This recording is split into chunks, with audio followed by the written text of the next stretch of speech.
nderuar përfaqësues të institucioneve, të nderuar kryetarë dhe përfaqësues të udhave ekonomike nga vendi dhe rajoni, të nderuar profesor akademik, të nderuar mediume, të nderuar antar dhe miq të OMVP-s.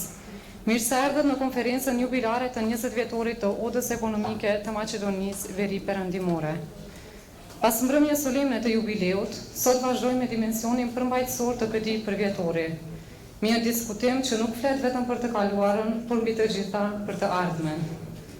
Për 2 dekada, OMVP ka qenë zë i komunitetit të biznesit, partnere e institucioneve dhe urlise ndërmjet sektorit privat, politikëbërjes dhe zhvillimit ekonomik.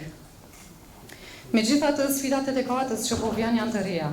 Transformimi digital, tranzicioni i gjelbër, mungesa e fuqisë punëtore, integrimet evropiane, konkurrueshmëria rajonale dhe nevoja për institucione më efikase. Prandaj sot do diskutojmë një pyetje thelbësore, cili duhet të jetë roli i udhave ekonomike në dekadën që vijon. Përgjatë 2 dekadave të ekzistencës së saj, OMVP ka dëshmuar se zhvillimi institucional ndërtohet në divizion për kushtim dhe përgjegjësi. Pikërisht fal këtij angazhimi, ODA ka arritur të konsolidohet si një nga zërat më kredibil të komunitetit të biznesit në vend. Për të hapur zyrtarisht konferencën jubilare të 20 vjetorit të OMVP-s, kam kënaqësinë të ftoj për fjalën hyrëse kryetarin e Odës Ekonomike të Maqedonisë Veri Perëndimore, zotin Nuhi Aliu. Urdhëroni kryetar.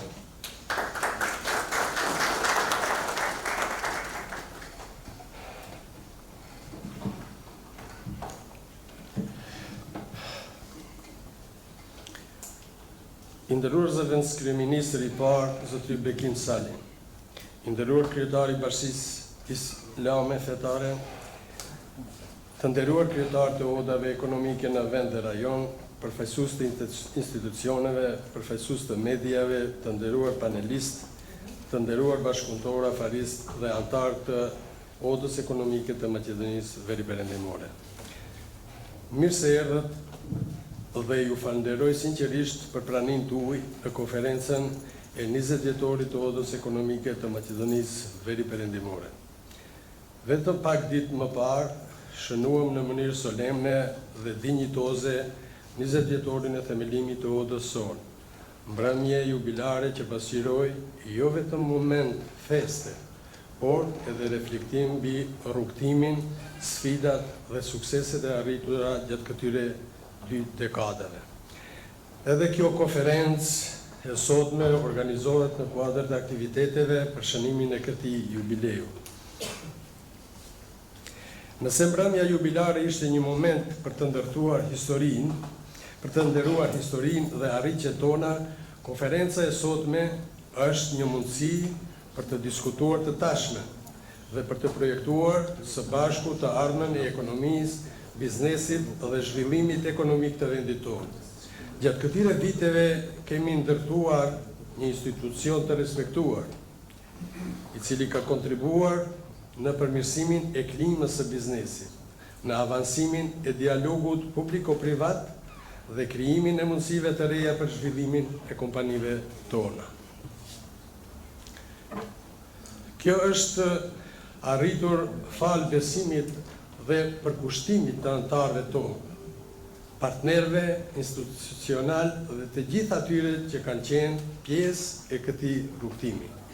Sot, përballë sfidave të reja ekonomike dhe ndryshimeve të shpejta globale, nevojitet më shumë bashkëpunim, më shumë vizion dhe më shumë dialog. Pikërisht për këtë arsye, kemi organizuar këtë konferencë për të krijuar një hapësirë ku përvoja, eksperienca dhe idetë të shndrohen në rekomandime dhe iniciativa konkrete për të ardhmen e Odës.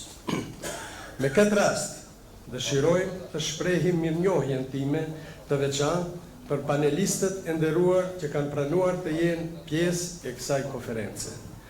Prania dhe kontributi juaj i japin vlerë të veçantë këtij organizimi dhe jam i bindur se diskutimet e sotme do të jenë frytëdhënëse për të gjithë pjesëmarrësit e kësaj konference. Ndërsa po mbyllin ciklin e aktiviteteve kushtuar 20 vjetorit të Odës Ekonomike të Maqedonisë Veri Perëndimore, Ne nuk përmbyllim një kapitull, po përhapim një kapitull të ri. Një kapitull me objektiva të reja, me angazhim të shtuar dhe me përkushtim të pandryshuar për të qenë zë i fuqishëm i biznesit dhe partneri besueshëm në zhvillimin ekonomik të vendit. Ju falenderit për pranimin tuaj dhe për mbështetjen e vazhdueshme ndaj odës ekonomike të Maqedonisë Veriperëndimore. Ju falenderoj nga zemra.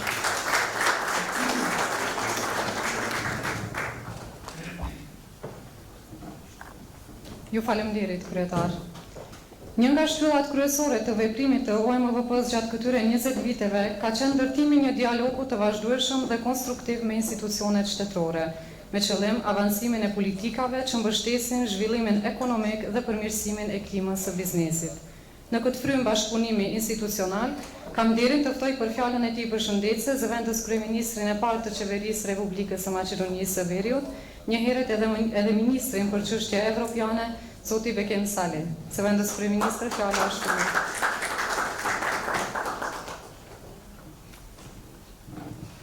Faleminderit. I nderuar kryetari i Odës Ekonomike të Maqedonisë Veriperëndimore, zotëri Nuhi Aliu, i nderuar zotëri Agim Shahini, kryetari i Aleancës Kosovare të Bizneseve, i nderuar zotëri Gjemail Dauti, kryetar nderi i Odës Ekonomike të Maqedonisë Veriperëndimore, i nderuar Reisul Ulema Hafës Shakir Efendi Fetahu, i nderuar profesor Jeton Shasivari, miku im, i nderuar zotëri Izet Zeqiri, i nderuar drejtor i Halkbankut në Maqedoninë e Veriut, të nderuar përfaqësues të komunitetit të biznesit, të nderuar mysafir, partner dhe miq, të nderuara zonja dhe zotërinj. Është kënaqësi e veçantë të jem sot me ju për të shënuar një jubilej të rëndësishëm, 20 vjetor në themelimit të Odës Ekonomike të Maqedonisë Veriperëndimore. 2 dekada për kushtim, punë dhe angazhim për zhvillimin e biznesit, ekonomisë së vendit, që përfaqësojnë një arritje të rëndësishme për vendin tonë. Gjatë këtyre viteve, Oda është shndruar në një institucion të respektuar, një partner të besueshëm të sektorit privat dhe një zë i fuqishëm në promovimin e sipërmarrjes, investimeve dhe zhvillimit ekonomik. Ky përvjetor është një mundësi për të reflektuar mbi rrugtimin e deritanishëm, por edhe për të diskutuar për sfidat dhe mundësitë që na presin në të ardhmen. Sot jetojmë në një kohë ndryshimesh të shpejta ekonomike, teknologjike dhe gjeopolitike. Në këtë realitet, ekonomitë e suksesshme janë ato që ndërtojnë partneritete të forta ndërmjet institucioneve dhe sektorit privat, që investojnë në inovacion, në kapitalin njerëzor dhe në konkurrenshmërinë. Prandaj, si qeveri mbetemi të përkushtuar për krijimin e një mjedisi sa më të favorshëm për biznesin, për forcimin e dialogut me komunitetin e biznesit dhe për mbështetjen e iniciativave që kontribuojnë në zhvillimin ekonomik të vendit. Sektori privat është motori kryesor i zhvillimit ekonomik. Ai krijon vende pune, gjeneron rritje, sjell investime dhe forcon qëndrueshmërinë ekonomike të vendit tonë. Për këtë arsye, sukseset e biznesit janë sukseset të gjithë shoqërisë. Në të njëjtën kohë, rruga jonë drejt Bashkimit Evropian mbetet një prioritet strategjik. Integrimi evropian nuk është vetëm një proces politik, ai është një mundësi konkrete për ekonomi më të fortë, tregje më të mëdha, standarde më të larta dhe perspektivë për të mirën e qytetarëve të vendit tonë. Reformat që po zbatojmë kanë për qëllim pikërisht krijimin e kushteve më të mira për investime, forcimin e sundrimit të së drejtës, rritjen e transparencës dhe përmirësimin e klimës së biznesit. Këto janë parakushte të domosdoshme për zhvillimin të qëndrueshëm ekonomik dhe për afrim të mëtejshëm me familjen evropiane. Historia e Odës Ekonomike të Maqedonisë Veriperëndimore është një histori e vizionit, e këmbguljes dhe besimit në potencialin e ekonomisë sonë. Kontributi juaj në fuqizimin e sektorit privat dhe në avancimin e dialogut ekonomik meriton respekt dhe vlerësim të lartë. Jam i bindur se edhe në vite që vijnë do të vazhdoni të jeni një partner i rëndësishëm në ndërtimin e një ekonomie moderne, konkurruese dhe evropiane. Në emrin tim personal dhe në emrin e qeverisë së Republikës së Maqedonisë së Veriut, ju përgëzoj për këtë jubilej të rëndësishëm dhe ju uroj shumë suksese në misionin tuaj të ardhshëm. Urime 20 vjetorin e themelimit të Odës së Maqedonisë Veriperëndimore. Ju falenderoj.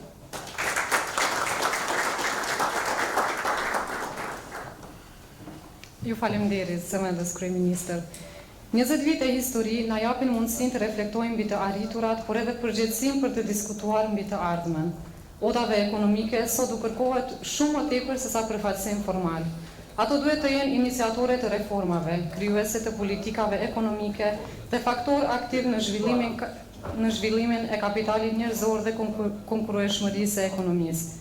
Pikërisht për këtë arsye, sot kemi mbledhur personalitete me përvojë të jashtëzakonshme nga fusha e ekonomisë, biznesit, akademisë dhe atij institucional për të diskutuar temën pozicioni i odave ekonomike në vend dhe rajon në dekadën që vijon.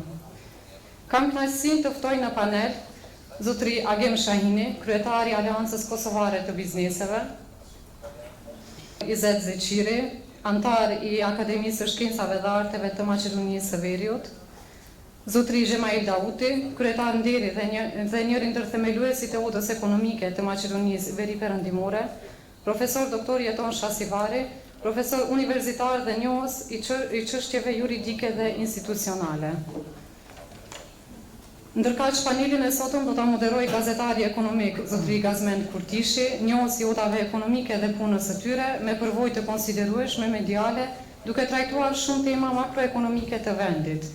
Të nderuar panelist, ju ftojmë të na bashkoheni në panel dhe të ndani me ne përvojën, vizionin dhe pikpamjet tuaja për të ardhmen e odave ekonomike në rajon. Para se të fillojmë, ashtu ju njoftojmë se pas panelit është ndalja e mirënjohjeve për partnerët e Kamot Shëmtan, si dhe më pas do të bëhet edhe promovimi i monografisë jubilare të 20 vjetorit të OMVP-s. Ju falemnderit.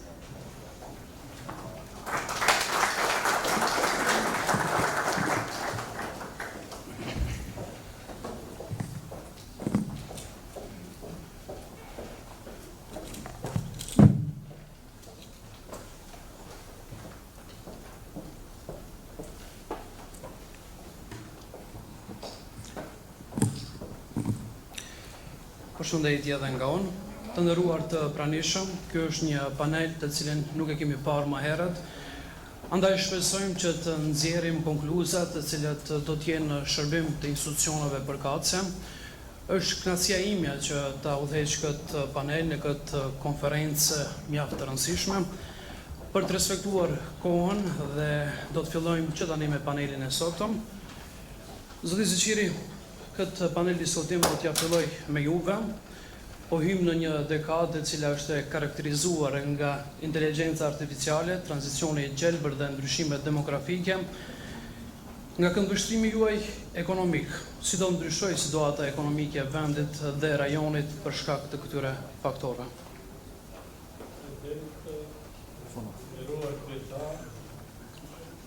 I nderuar kryetar, i nderuar zëvendës kryeministër, të nderuar profesor, i nderuar rektori i Universitetit Nën Terezë, të nderuar biznesmen.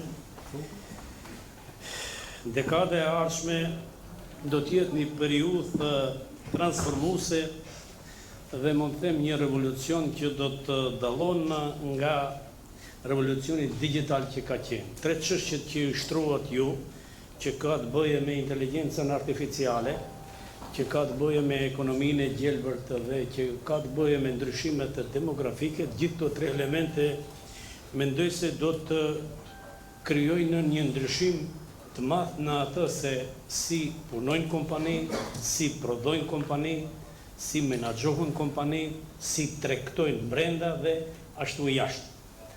Inteligjenca artificiale mendoj se do të ndikon në bizneset në mënyrën e realizimit të operacioneve të tyre dhe në mënyrën e uljes së kostove, sepse duhet shumë punë për përgatitjen e biznesit lidhur me aplikimin e inteligjencës emocionale.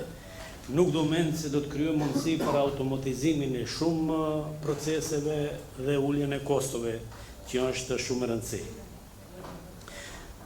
Gjithsesi duhet që bizneset të investojnë në teknologji dhe ky investim në teknologji do ta ndryshon në mënyrën e funksionimit të tregut të punës.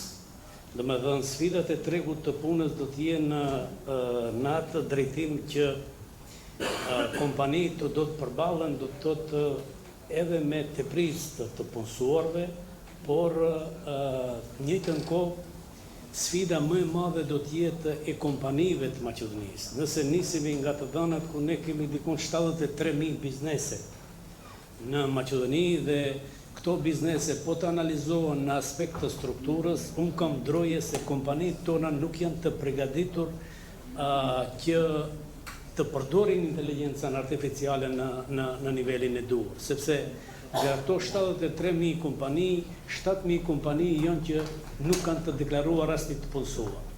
Kurse 59.500 apo 84% të bizneseve kanë prej 1 deri 9 të punësuar, që do të thotë se kapaciteti i tyre dikun të 4% janë kompani që kanë me numër mbi 20-50 të punësuar.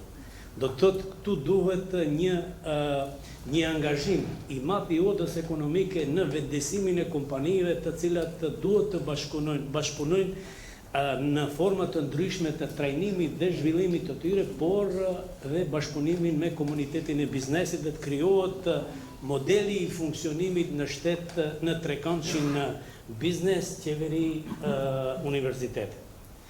Dhe inteligjenca artificiale dal nga dal do ta kthen arsimimin permanent të vazhdueshëm deri në vdekje, domethënë të gjithë menaxhmenteve, por në të njëjtën kohë qëllimi kryesor do të jetë edhe në përmirësimin e mënyrës së menaxhimit. Menaxhimi i kompanive tona bëhet në bazë laike, në bazë të parasupozimeve se menaxherët janë boll të mençëm për të sjellë vendime mirë, po konkurrenca agresive kërkon që menaxhimi të jetë në baza të parimeve shkencore. Elementi tjetër është ekonomia e gjelbërt, që është një sfidë. Gjithmonë ka qenë lufta në mes të ekonomisë dhe ekologjisë. Ekonomia ka kërku prodhim dhe ka kërku shërbime, kurse ekologjia ka kërku mbrojtje të mjedisit. Dhe çështja e ekonomisë së gjelbërt dhe fondet e Unionit Evropian që harxhohen me miliarda dollar dhe euro në ekonomi gjelbërt, në burimet e ripërtrishme, në efikasitetin energjetik, në ekonominë qarkore, në teknologjinë energjetike, e bën që shpenzimet që bëhen për mbrojtjen e ambientit në ekologji mos të trajtohen si shpenzime, por të trajtohen si mundësi për hapjen e vendeve të reja punës. Kompanitë tona e kanë sfidën kryesore sepse sot duhet të implementohen standarde në mbrojtjen e mjedisit dhe ambientit jetësor. Ata gjitha të kompanitë të cilët i kanë ato standarde janë më konkurruese në tregut globale, kurse kompanitë që nuk i plotësojnë ato 14.000 standardeve të mbrojtjes së ambientit do të kenë vështirësi për të penetruar dhe për të shitur në tregjet ndërkombëtare.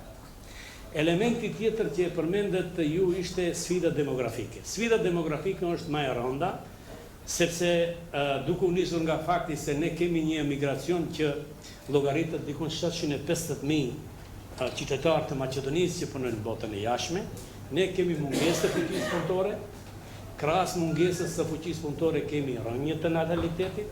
A ju e dini se faktori dhe potenciali demografik ka dy anë, e ka anën e prodhimit dhe anën e konsumit. Nuk je njerëz për prodhim, për punë, nuk je edhe konsumator.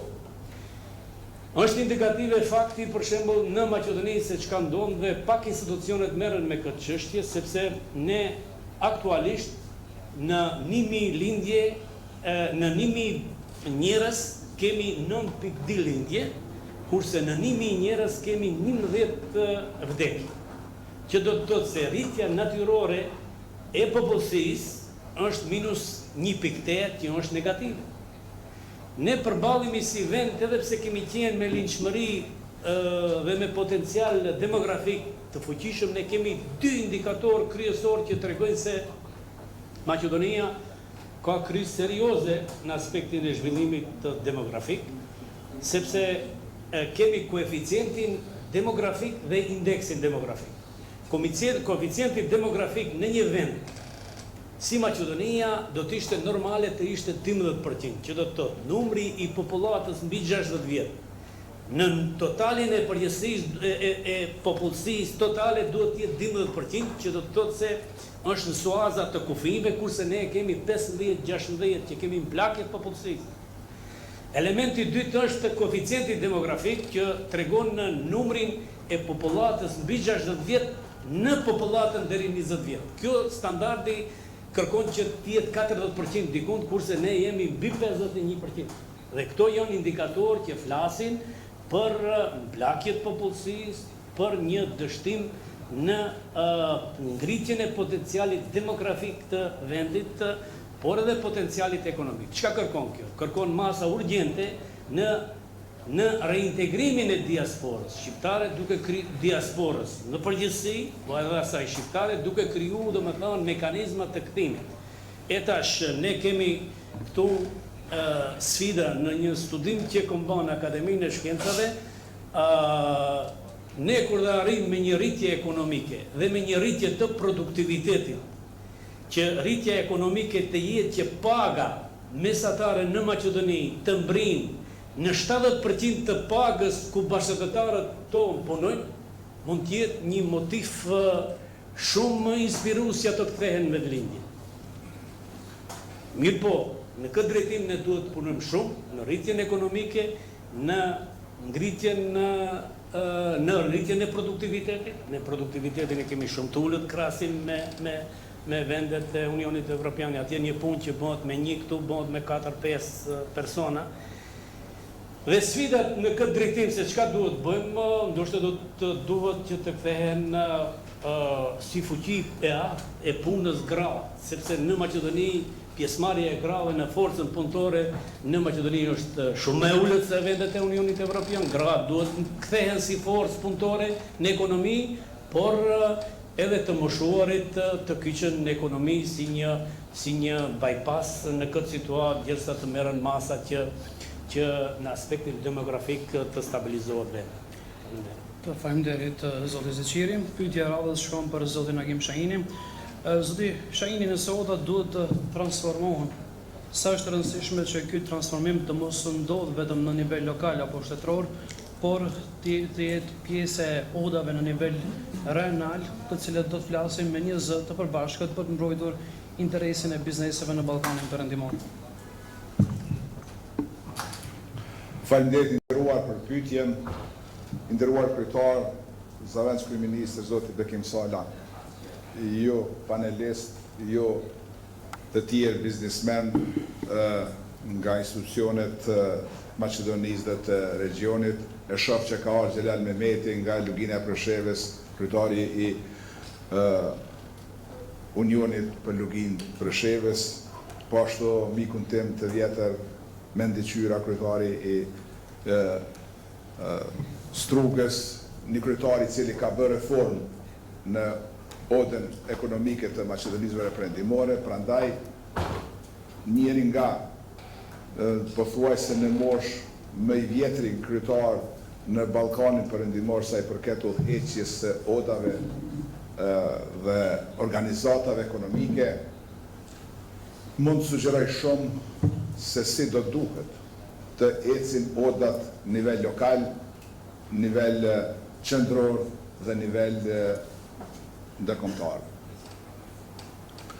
Themelimet gjithmonë kanë një entuziazëm të shpejtë dhe secili tenton të jetë aty në një pozitë, por rrugtimi është më i vështirë. Më i vështirë është se krijon një identitet të ri, krijon një identitet të cilin e ki detyrë mes biznesit dhe institucioneve të shtetit, një detyrë ndërmjetësuese. Dhe pikërisht në mungesë të zërit krijohen këto organizata siç është Oda Ekonomike e Maqedonisë Perëndimore, e cila ka bërë revolucion. Dhe të gjithë kryetarët që ishin, secilin kontributin e vet ka bërë dhe ka lënë shenjë diçka.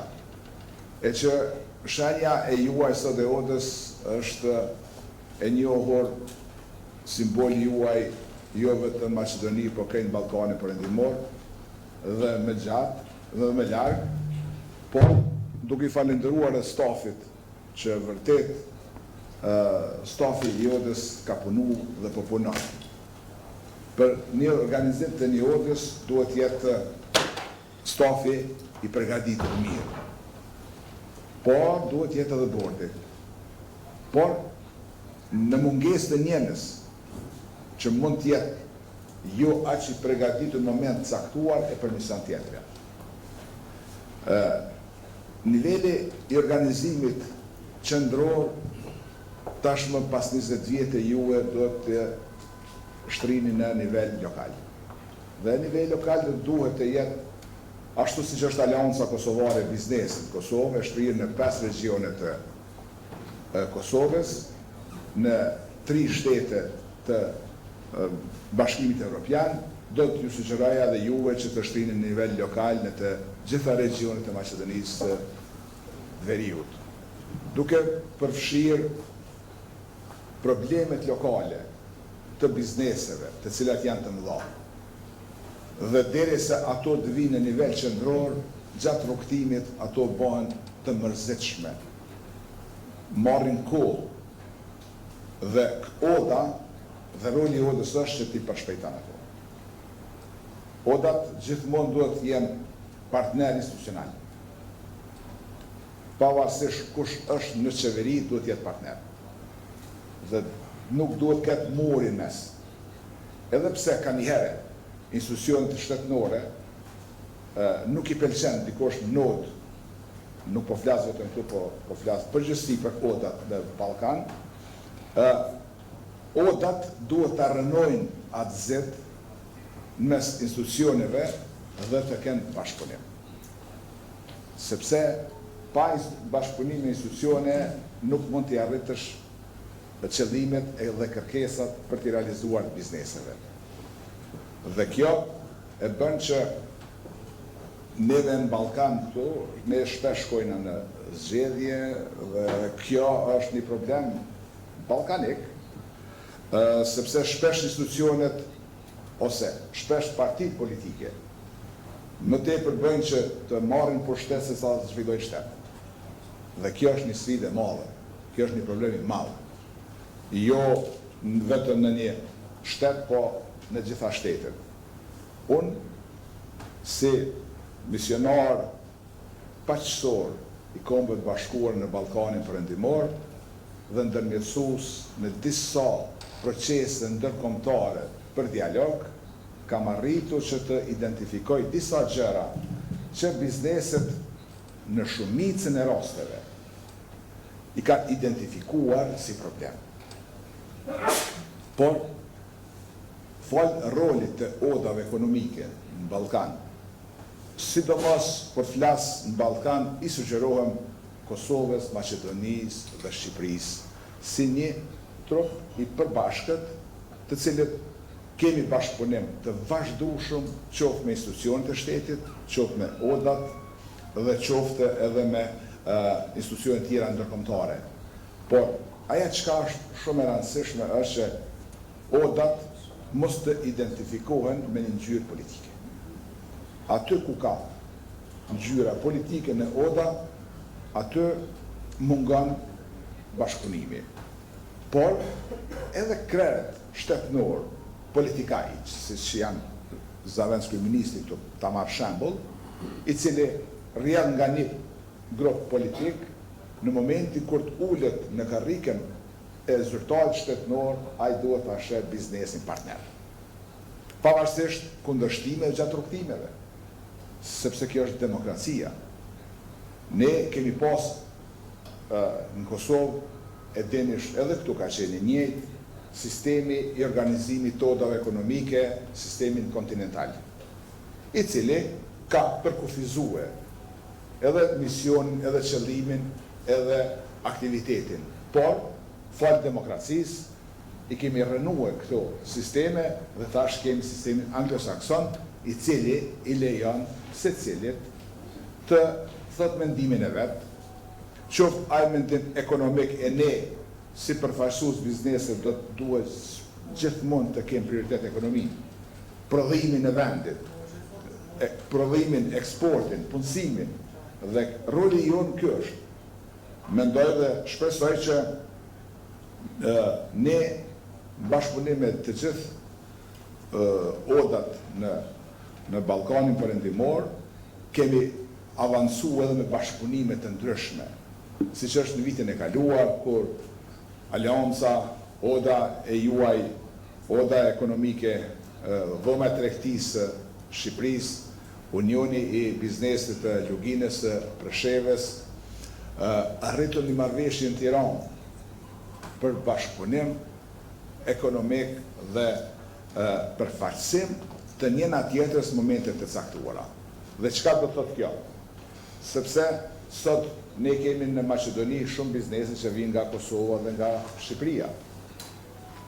Dhe problemet ku paraqiten këtu, ne t'ju drejtohemi juve si kryetar i dhomës dhe që i odrës, që ju të merrni me problemin e bizneseve të Kosovës që rastisht i kanë këtu, ose kundërta. Bizneset e juja në Kosovë, kur kanë probleme, qoftë me marrë leje, licenca, importe, eksporte, punësime, legalizime, këta diune, që të drejtohen nga Aliancë Kosovare biznesit, që ne të përfaqësojmë edhe interesin e kompanive të Maqedonisë në Kosovë dhe në vende të tjera. Prandaj,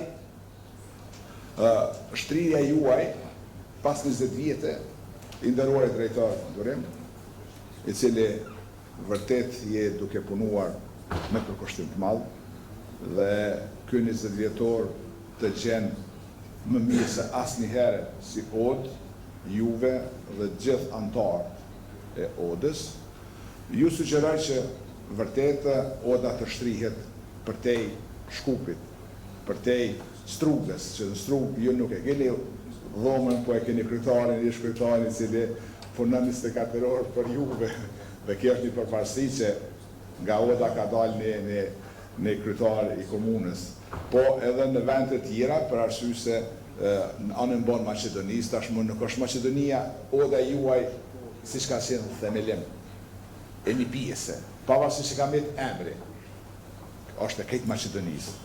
Dhe kjo është një përparësi e juja, dhe kjo është një shtrirje e juja që të shtrini edhe në Xhevxheli, edhe në Strumnic, edhe në gjitha vendet, sepse gjithë atje ka tatim pagus, ka biznesmen të mirë, ka njerëz që përpos që jepin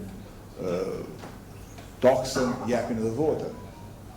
Dhe këta njerëzit të biznesit duhet trajtohen nga institucionet shtetënore në mënyrë korrekte, në mënyrë të drejtë, por njëkohësisht edhe taksa pagusit të ngritin kulturën fiskale që t'i paguajnë taksat shtetit dhe të krijojnë një aleancë të përbashkët. Por, së fundi, mos harroni.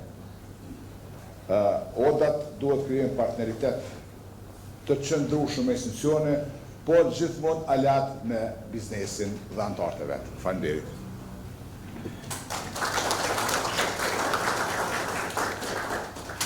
Të faleminderit zotë Shahini, pyetja radhës shkon për profesorin Jeton Shasigari.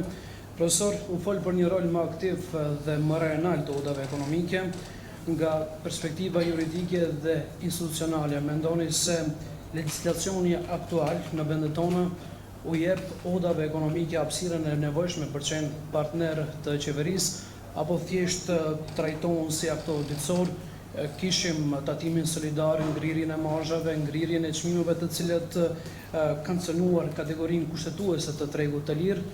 A mendoni se si shtet jemi shumë rigjid ku gjithçka është rregulluar dhe parashikuar me ligj, apo është e kundërta? Ju falenderit shumë për pyetjen. Fillimisht përshëndes kryetarin e Odës ekonomike, të Maqedonisë Veri Perëndimore, nderuari zëvendës kryeministër i parë, zotri Bekim Sali, nderuar Reis Ulelemaj, Bashkisë Fetare Islame, nderuar koleg, akademik, rektor i Universitetit Nën Tereza, nderuar pranishëm.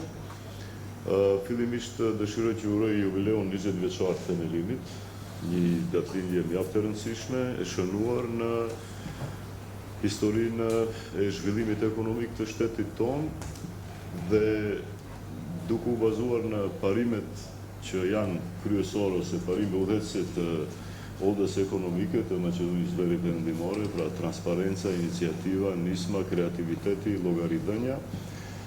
Vlerësimi i përgjithshëm për këtë 20 vjetor është se kjo odë ekonomike ka luajtur rolin aktiv në shoqëri, më tepër si një urë lidhëse mes bizneset dhe kompanitë e ndryshme, dhe nga ana tjetër si një urë lidhëse mes iniciativës private afariste dhe institucioneve publike shtetërore.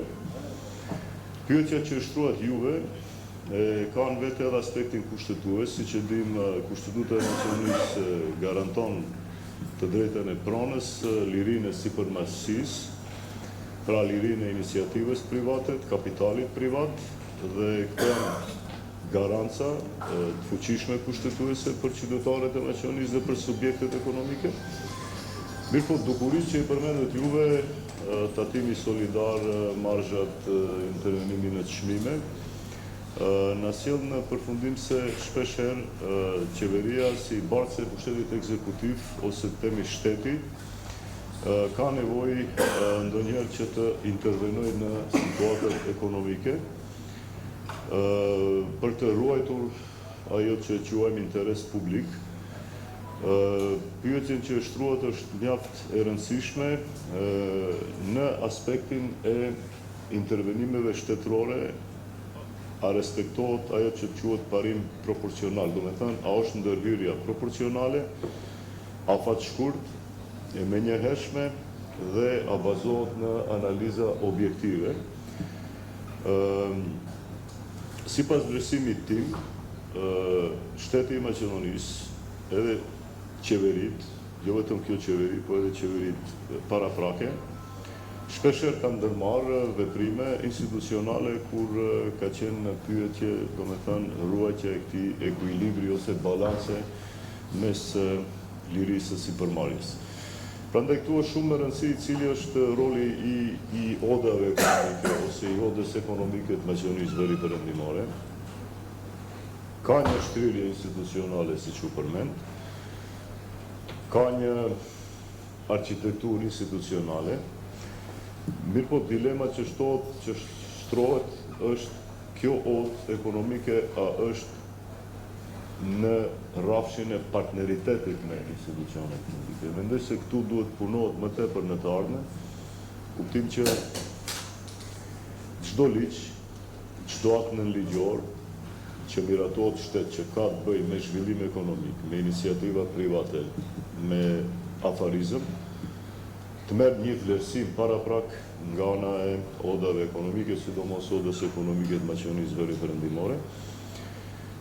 Mendoj se ky partneritet mes odës ekonomike dhe qeverisë dhe institucioneve publike do të sjellë vetëm zhvillim pozitiv në kuptim të zhvillimit ekonomik, që është edhe interes i qytetarëve dhe i subjekteve ekonomik.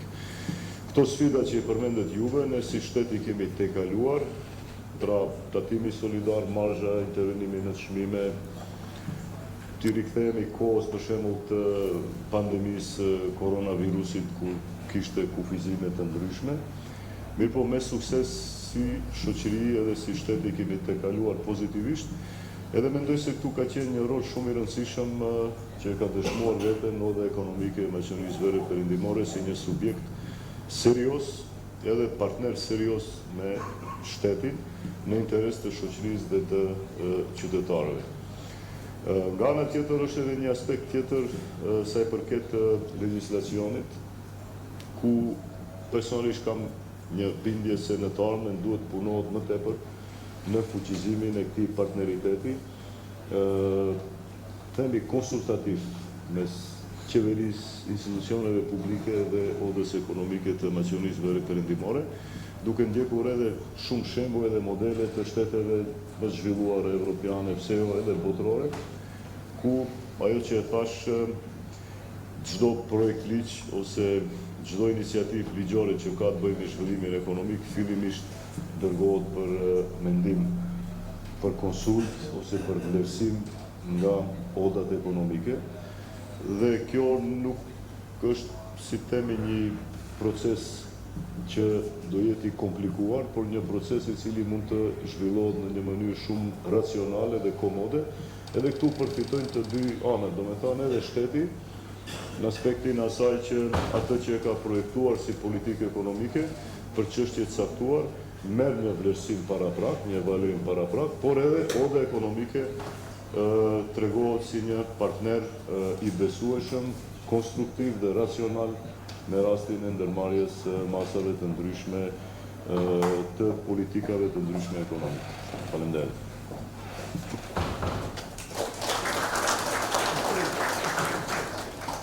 Të faleminderit profesor. Pyetja radhës shkon për zotin Xhemail Dauti. Zoti Dauti, ju keni qenë një ndër themeluesit e një institucione që sot është një faktor i rëndësishëm ekonomik, kur e krahasoni vizionin e fillimit me realitetin e sotëm, cili mendoni se është transformimi më i madh që kanë përjetuar odat ekonomike dhe cili është misioni që nuk duhet ta humbasin asnjëherë? Faleminderit, përshëndes në kryetarin e qeverinë, në kryetarin e partë të qeverisë Maqedonisë Perëndimore. Përshëndes prezencën e që ka një respekt veçantë ndaj odës, zotin kryetarin e Bashkisë Fetare Islame. Përshëndes drejtorin e Allbankës, rektorin e Universitetit Nën Tereza, një përshëndetje të veçantë për ish nën kryetarin e qeverisë, zotin Imer Selmani, pse potencova veçanërisht në situatat ku në Republikën e Maqedonisë qeveria ende nuk ishte kriju konceptin e bashkëpunimit apo dialogimit në krijimin e politikave qeveritare, një kontribut veçantë ka dhënë zotni Imer Selmani, edhe për e thona tjera shoqërisë. Tash, nëse krahasoni atë që ishte pyetja, ne jemi regjistruar duke pas parasysh rrethana që ndodhen mbas transformimit shtetëror, politik, geopolitik të vjetëve 90-ta dhe politikave që ende nuk gjeshin kahjen se ka duhet të shkojnë në rikrijimin e këtij shteti. Një ndër ato ishte edhe popullata shqiptare që u përjashtu komplet nga procesi i privatizimit. Një analizë që kemi bërë te odat para 2-3 viteve bashkë me profesor Izet Zeqirin, ai koncepti i privatizimit që bëri me Maqedonia ishte kriminogjen. Po ishte aty, si thon popullata, kur don ka shumë mbeten fyt dhe rezultatet dolën se nga kompanitë e privatizuara vetëm 10% janë ekzistuese. Dhe tjetra falimentoj, po shqiptarët do gjeten në një sens të madh për ndërmarrësi, po jo me përvojë dhe të trashëguar diçka, dhe kështu që filloi një ekonomi e mirëfill të zhvillohet. Themi të shqiptarët se ne jemi në rrugtim gjithë në punë dhe nuk ishte afaristët shqiptarë në altë e poshtë të rriqin forcat politike për interesat politike. Oda ekonomike e Maqedonisë të asaj kohe nuk ishte e transformuar, ishte birokratizuar deri në vitin 2004, që nuk ishte hapësirë për inkuadrim të kompanive tona në atë institucion. Edhe kështu lindi ideja që ne të krijojmë një institucion tonë, që më mbrapa edhe të oda ekonomike e Maqedonisë u krijuan, u ndryshuan strukturat në odë dhe në tjetër ambient i funksionimit, po realisht edhe raporti qeveri, sektori biznesit, në mënyrë tradicionale ka qenë rigid. Këtë themë, ka qenë si tradit njerë në vjetë Ministri i Finansave ose Premieri, i mbledh qëtu në këto zyre të oda ishme Maqedonisë, ju të regonë se qka do të punojë mërënda vjetitarshme dhe politikat i kanë kriju në për zyret edhe kullare. Hapin e parë që bëm ne ishte alarmimit të ndërkombëtarët në zyret e Unionit Evropian në Shkup dhe në këto ambasadat e shteteve me themelimin tonë, e ndërkombëtarizum se këtu nuk ka dialog të shëndosh mes sektorit, mes politik bërjes dhe sektorit privat. Se që me përmenda rastin e Imer Selmanit me brenda 2 vjetëve, ashtu ishte që u pozicionua dhe pa ndikim në qeverin brenda, që ky dialog, ky kontakt të filloje, si ne, si ODA, po edhe me ODA tjera, si ishte edhe lidhja e ODA, më themelu ndërkohë dhe ODA ekonomike e Maqedonisë. Kështu që dhe filloi edhe ai raport të ndërtohet, sa që në periudat e ardhshme, ai komunikim ende është më shumë formal se sa thelbësor, po ne kemi mbajt një koncept të themi në krijimin e ambientit, biznesit, konceptit nga jeta praktike e jona. Kemi mbajt të jemi koezistent në atë koncept që ne mendojmë se duhet bëhet. E pranon qeveria se nuk e pranon, më mandej ndërkohë ne krijum një agjend, hajde kështu që të veprojmë sa i përket krijimit të ambientit biznesit, se ODA ekonomike e Maqedonisë Veri Perëndimore vepron edhe në sektorët tjerë, segmente tjera, në lidhjen e bizneseve, në afirmimin, në edukimin, shumë radhë, po në këtë drejtim, krijuam një agjendë që sot në çet koncept shkojmë. Çdo herë para zgjedhjeve mundohemi të imponohemi te forcat politike, që këto koncepte që ka ODA të imponohet në programet e partive politike. Mbas mbarimit zgjedhjeve të forcat politike që duhet krijojnë qeverinë, ne të imponohemi që të jenë në programe qeveritare, edhe lirisht mund të themi se në 3 mandatet e fundit të qeverisë, diku në 60% të programit tonë është i implementuar në qeveri. Sa që erdhëm ne në situatë që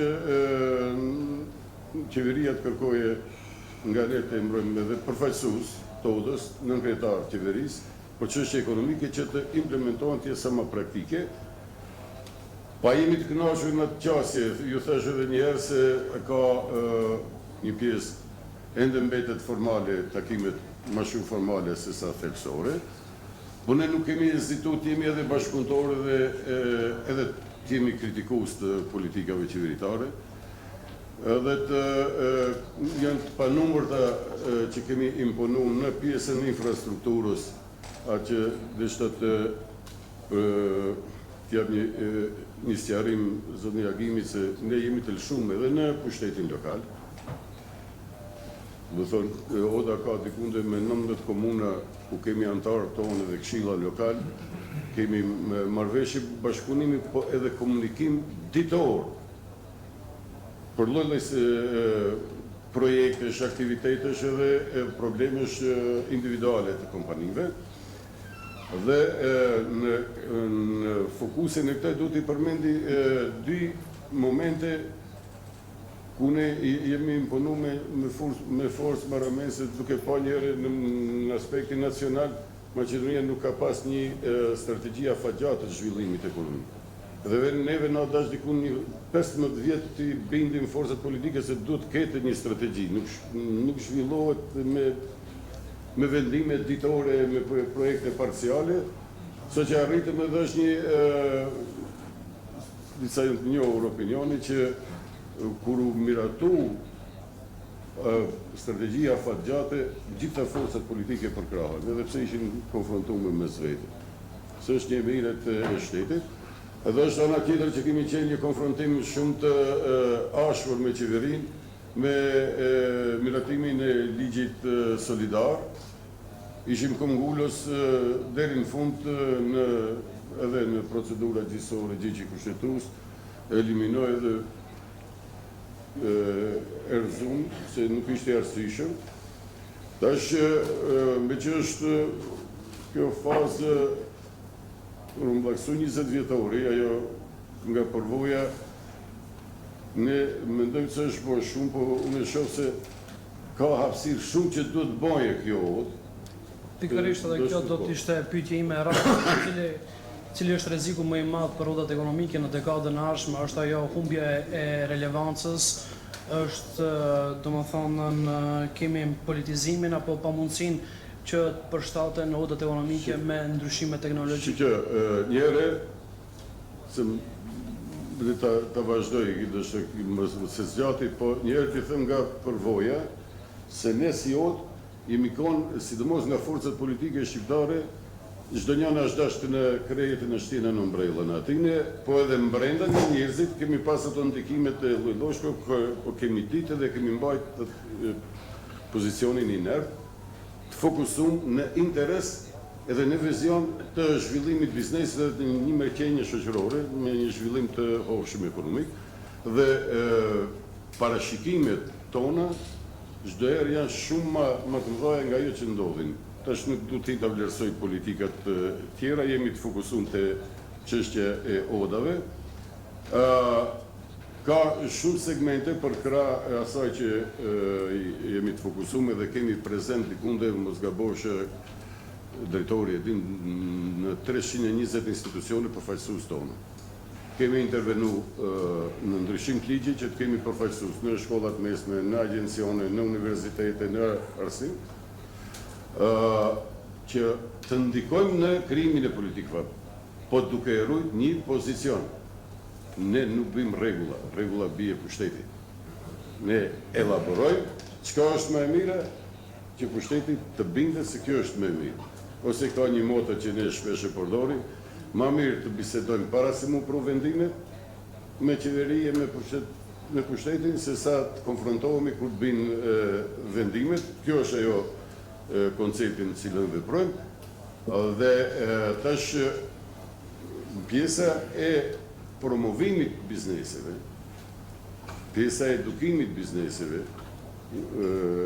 promovimi pjesëmarrja në përpanajire, promovimi individuale, lidhja e bizneseve B2B, kështu lloj-lloj aktivitetesh, kemi qendrën përpanajire, kemi qendrën që informon për tenderat ndërkombëtar të mbrenshëm, çdo antar, edhe shumë aktivitete tjera që i kemi, qendrën për edukim, akademia funksionon shumë mirë.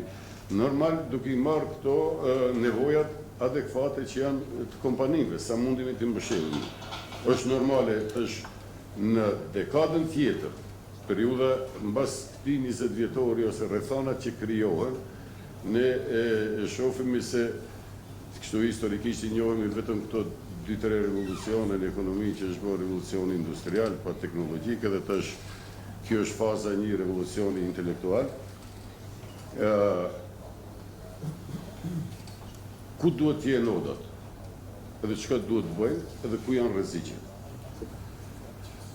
Në odat duhet të jetë te biznesi. Kjo është një thjesht e thënë.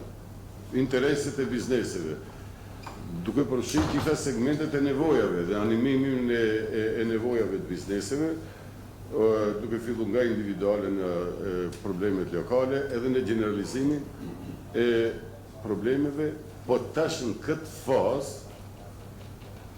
edhe ne aty jemi të fokusuar, në thënë rrugtimi, oda duhet të krijoje struktura profesionale brenda në institucion. Vendimarrja merret në këshill drejtues, kryetari përfaqëson, po përfaqësimi do të bëhet me duke shfrytzuar këtë teknikë dhe teknologji dhe të dhënat informacionet që do të mlidhen që propozimet e odës, ndas në krijimin e biznesit, ndas në lidhshmërinë që edhe e bëjnë stafi, po në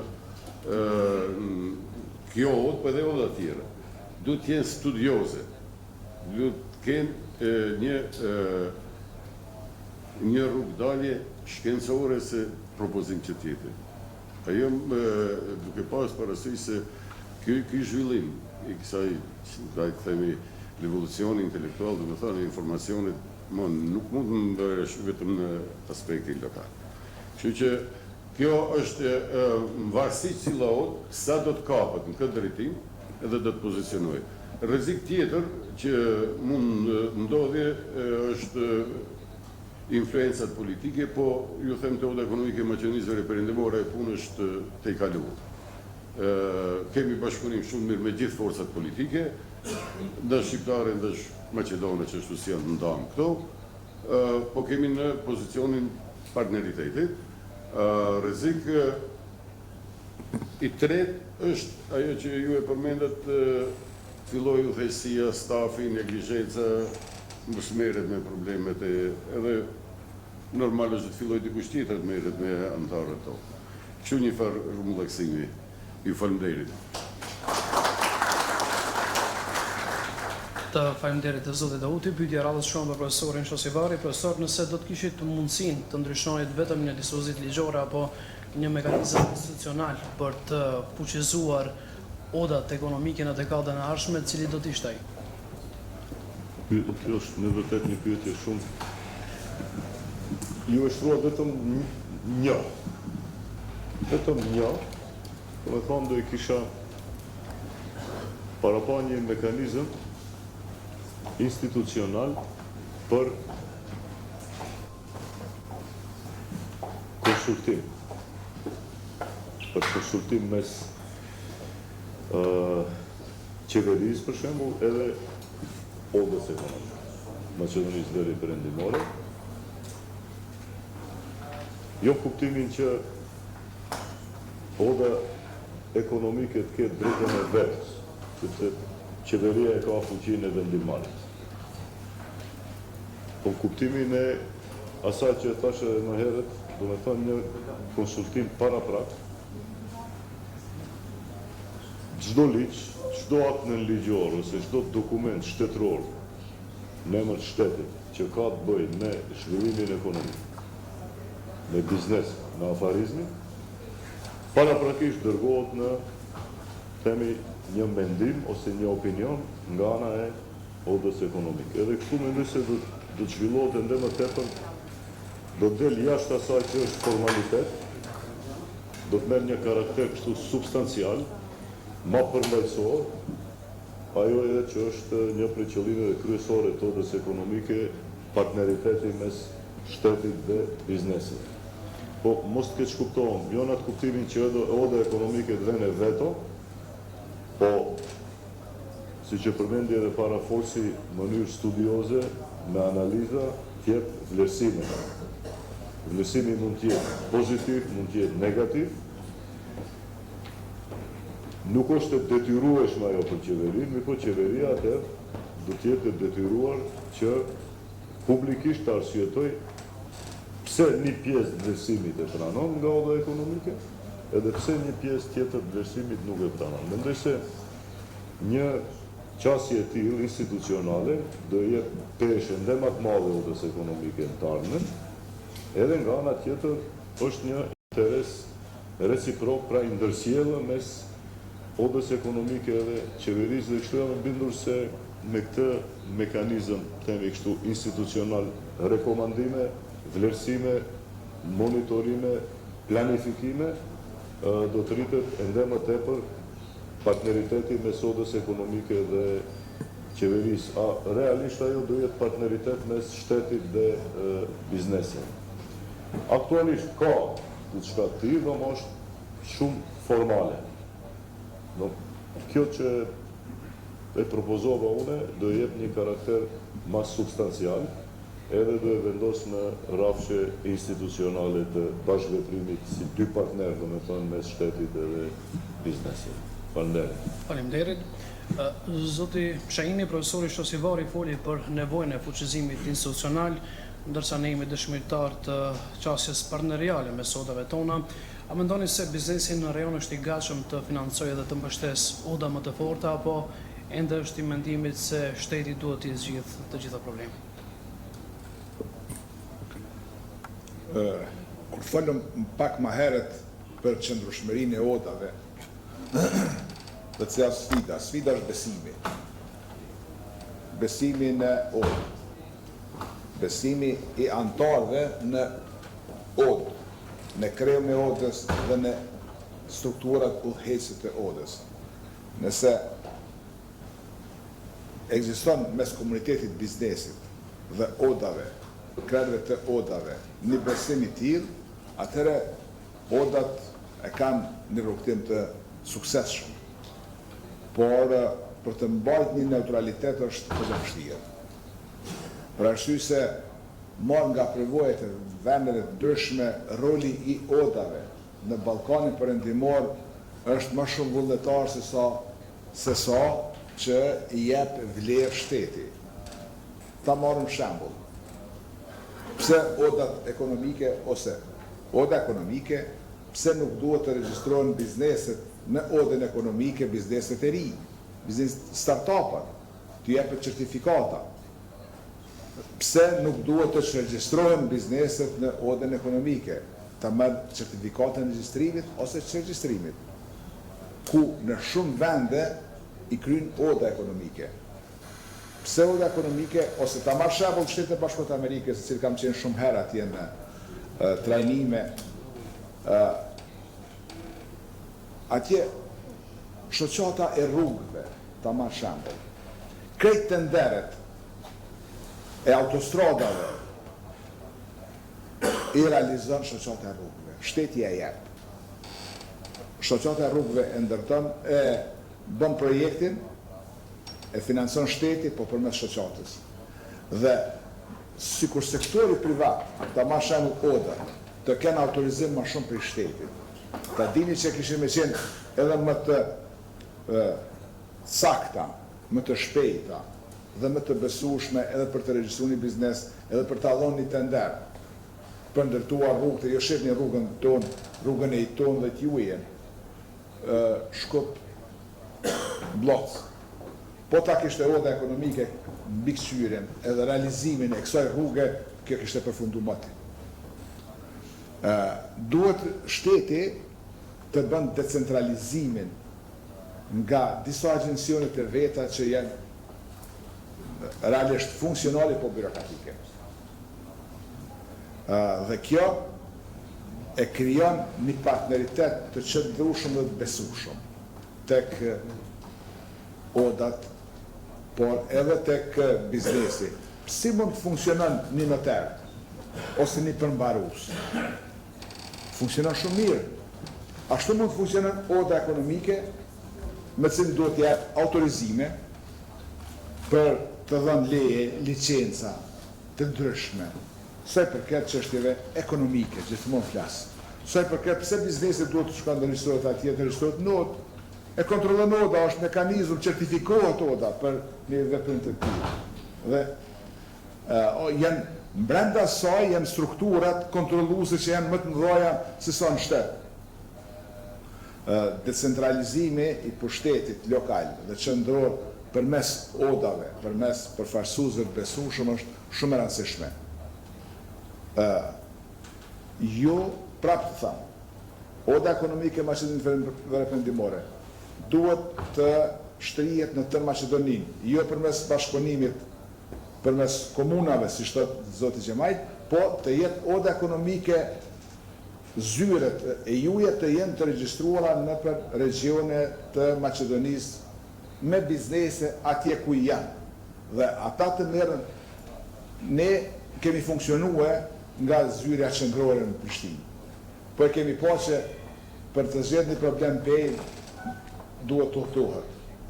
Për të zgjedhur një problem prezant duhet të udhtohet. Dhe e kemi tash 10 vjet i kemi hapë zyret regionale dhe për problemet regionale, lokale, merren zyret regionale të Aleancës Kosovare të Biznesit. Kështu unë ju sugjeroj juve, nëse keni një modalitet më të mirë bëne, por është ndryshe është që të keni një bashkëpunim me komunën e Strugës, ta marr shembull, i cili e kupton shumë mirë, po ndryshe është kur të keni zyrë në struk. Zyrja juaj me përfaqësues të juaj, me njerëz të juaj që punojnë, e bëjnë njëjtën punë, siç e bën ju këtu, po e bëjnë në nivel lokal. Dhe mendoj që kjo është një shtrirje që duhet të bën Oda Ekonomike e Maqedonisë Vere Perëndimore, e që ne në disa raste ta marr shembull kemi gjetë bashkëpunim me komunën, ta marr shembull komunën e Pejës, edhe komunën e Ferizajt. Kryetari i komunës ne ka dhënë zyrët, zoti Mendi, që ju mund të provoni që keni zyre shumë në komunë, të jepni një zyre Odës Ekonomike që atje të jetë në ambrellën. Kështu, në disa vendi kena zyret me qira, po funksionon. Dhe në këtë drejtim, Oda Ekonomike tashmë pas 20 vjetë duhet shtrihet në territorin edhe me zyret e veta, jo vetëm me përfaqësime dhe me memorandume. Faleminderit. Faleminderit. Pyetja radhës shkon për profesorin Zeqiri. Profesor, pas gjithë këtij diskutimi, nëse do duhet të jepni një parashikim të vetëm për dekadën që vjen, a do të bëhen Odat Ekonomike institucione më të fuqishme se janë sot, apo do të rrezikojnë të humbasin relevancën përballë platformave digjitale, asociacioneve të reja dhe rrjeteve globale të biznesit? Faleminderit. Mirë që e kemi një mundësi dytë. Këto gabimeve të bëra duhet me varuemi në përvojë. Harrova të përshëndes kryetarin e Bashkisë Fesë Islame, mikun tim ish kryetarin e Odës dhe kryetarin e Strugës, udhëhecin e fondacionit të Aksis, ata që më kanë ndihmuar më shumëti gjatë periudhës menaxhimit të universitetit. Çka do të ndodhë me Odat Ekonomike? Që kjo Odat janë bashkësi profesionale të antarësisë. Sugjerimi im do të ishte që Odat si zakonisht të reformohen dhe të flakin në qasjen tradicionale të menaxhimit. Sfidat janë shumë të mëdha për Odat. Ne nuk mund të themi se në periudhën e digitalizimit dhe periudhën e asaj që na vjen në të ardhmen ku shumë profesione do të shohen deri në vitin 2035, shumë profesione do të shohen, do të krijohen profesione të reja. Kompanitë më të mëdha veç kanë filluar më me trajnime dhe krijimit të profileve të profesioneve të reja. Odat Ekonomike do ta kenë rolin posaçërisht aktiv në partneritet dhe në dialog me qeverinë, sepse atë nuk mund të merr kërkush. Mirë po, Odat Ekonomike edhe mëse mund të ketë platforma digjitale të cilat mund të ofrojnë shumë informacione për kompanitë, por roli i Odës Ekonomike duhet të transformohet në drejtim të krijimit të një qendre inovacioni, qendre përkrahje, qendre edukimi dhe të bizneseve.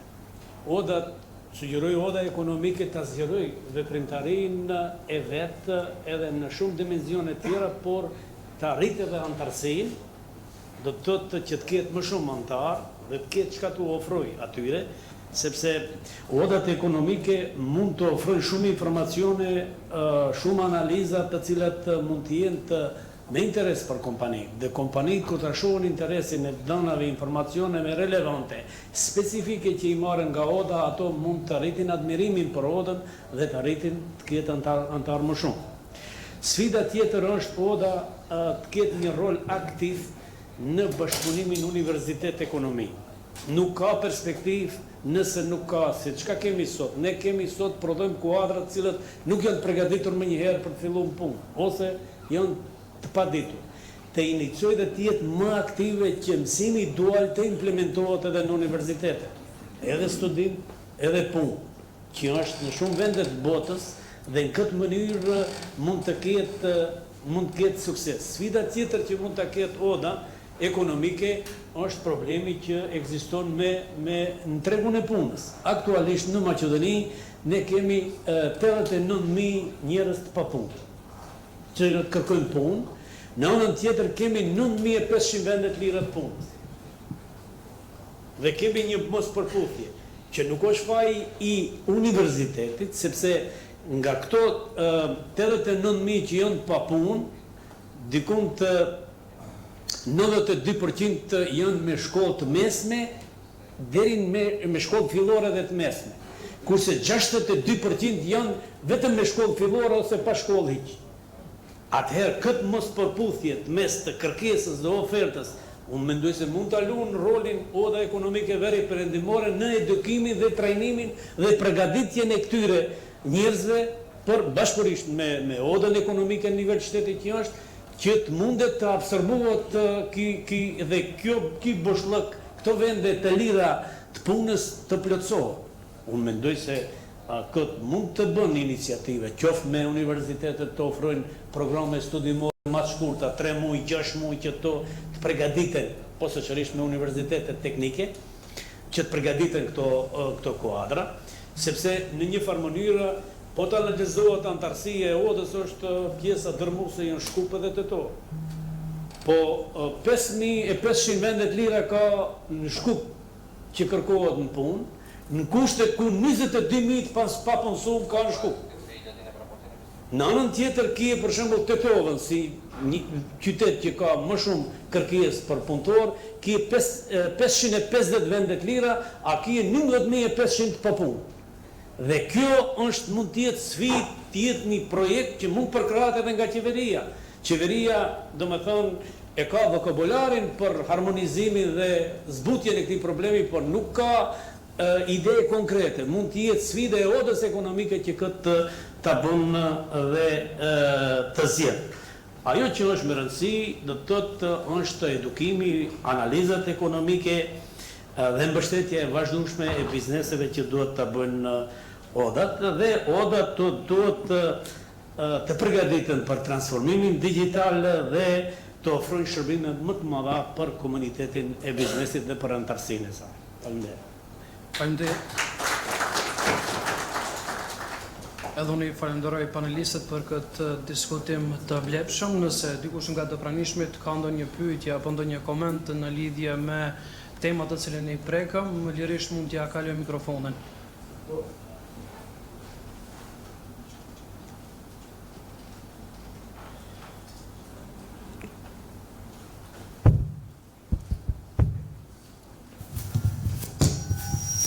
Përshëndetje gjithve, jam Liridona Veqiri, vi nga Regjistri Qendror. Përgëzime fillimisht për këtë shënim jubilar të odës ekonomike, ju uroj sukseset më të tjeshme, duke u dëshiruar edhe impakt apo ndikim edhe më gjithë përfshirës në krimin e politikave sa i përket zhvillimit ekonomik. Pyetja ime do ishte drejtuar më tepër botës akademike, sepse ka të bëjë më tepër me edukimin dhe me mendësinë. Ne flasim vazhdimisht për zhvillim ekonomik vendor, po ashtu edhe rajonal. Kam një pyetje që ndoshta do të kishte nxjerrë në pa vërtet pakëndshme dhe do të kishte nxjerrë nga komforti, po me sa e pash nuk kemi pjesë nga aktorët politikë, dhe ndoshta do ta keni më lehtë përgjigjeni.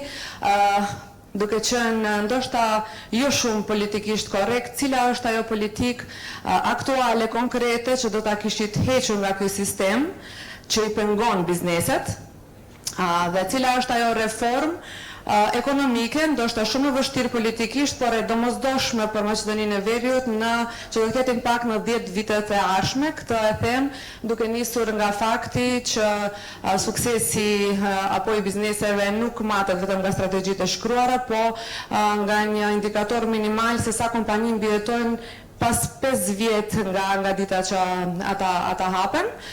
Dhe pyetja tjetër ka të bëjë me ato që profesori Zeti përmendi pak për edukimin e trive. Vazhdimisht kompanitë private ankohen për mungesë kuadrësh, në ndërkohë universitetet diplomojnë mijëra student në vit. Pyetja ishte ku prishet ky zinxhir, duke marrë parasysh që jetojmë në një vend ku shteti është punëdhënësi më i madh realisht dhe gjithë të rinjt akomodohen me një vend pune në administrat, sa është e rëndësishme që edukimi i mendësisë të rinjt si përmarrësi të fillojë që nga bankat shkollore, duke edukuar të rinjt për të filluar diçka të tyre dhe për të akomoduar me një vend pune i cili do të krijojë një snop parazitash, le të them, i gjeneratës së re. Përgëzoj një për panelin dhe folësit, me të vërtet një komponent komplekse e sistemit arsimor, politik dhe sektorit privat, që jo gjithmonë janë të bashkëmarrshme njëra me tjetrën, por shumë komponente rëndësishme për vizionin e zhvillimit ekonomik të vendit. Faleminderit. Faleminderit shumë për pyetje. Nëse unë personalisht do kisha mundur të ndryshoj diçka që ka ndodhur këtë shtet, që u përmend pak, po edhe që s'mund të ndryshohet, edhe që nuk është dashur të ndodhe fare, është plaçkitja shekullore e pronës shoqërore socialiste. Modeli i gabuar i privatizimit. Dhe mendoj se ajo është generatori krejt pakënaqësive të ndryshme, pabarazive të ndryshme, qoftë ekonomike, qoftë etnike, qoftë sociale, e kështu me radhë. Gjithë e dim se në çfarë forme u bë ai privatizim, në stilin qohu shok, i dikushëm komunist, tullet zotriju. Po për fat keq që atë s'mundemi të ndryshim. A generatori krejt krizës, edhe i pakënaqësive të ndryshme dhe politike dhe në krejt rrafshet, është modeli i gabuar i privatizimit të ish pronës socialiste, e cila ish pronë e gjithë kujt dhe as kujt. Brenda nate u kriju qendra të ndryshme, më them oligarkësh, po subjekte brenda natës, transformim shekullor, por në esencë ka qenë plaçkitje shekullore e pronës, e cila ka qenë e krijuar pas luftës dytë botërore me kontributin e gjithë qytetarëve të atëshëm të ish Jugosllavisë dhe ish Maqedonisë Socialiste. Edhe unë shpesh e lexoj një intervistë që ka pas i ndjeri Abdirahman Aliti. Aja ka propozu atër modelin e vaucherëve, modelin sloven të privatizimit. E ka një intervjist vitin 2010, është një shembull shkollor se si në aspektin politik është refuzu ideja e tij atëre. Modeli sloven, vetëm krahasoni të kishte qenë modeli sloven i vaucherëve i privatizimit, ku do ishte Maqedonia sot. Dhe ajo flet për vizionin që e ka pas zotria Aliti. Mirë po, për fat keq, edhe njerë do e përsëris një aksion që s'mundemi ta kthejmë, për fat keq. Në nuk mund të intervenojmë. Jeni të vetëdijshëm që shpesh kur ka përplasje politike, kapen rreth kësaj teme, që mos vjetërsohet ai krim që është, po. Mirë po, në aspekt juridik besoni nuk ka mekanizme që mund t'i përgjigjen në mënyrë efektive asaj pjese, do me thënë, të përfat keq, do me thënë, nuk, si me thonë, jemi të pafuqishëm që të mund të rikthejmë edhe njëherë pra. Mund e këtu vetëm deshe të fokusohem të ajo që ka kaluara nuk është dashur të ndodhe ashtu si shka ndodhe. A profesor akademik Izeti me siguri do ketë një... Në pyetjen e juaj se çka do kishim hek diçka, përgjigjja ime ishte do të kishim një luftë më aktive ndaj korrupsionit. Ne kemi 6 miliard euro buxhet. Kemi mbi 1 miliard e 500 milion euro furnizime publike. Dikun të 33.500 kontrata të furnizimeve publike nënshkruar në shtet. Dhe po këto 1 miliard e 500 miliard që janë 25% e buxhetit të realizoheshin në mënyrë transparente, në kohë dhe në funksion të shoqërisë, pa korrupsion, ne do të kishim një vlerë të shtuar në shtet.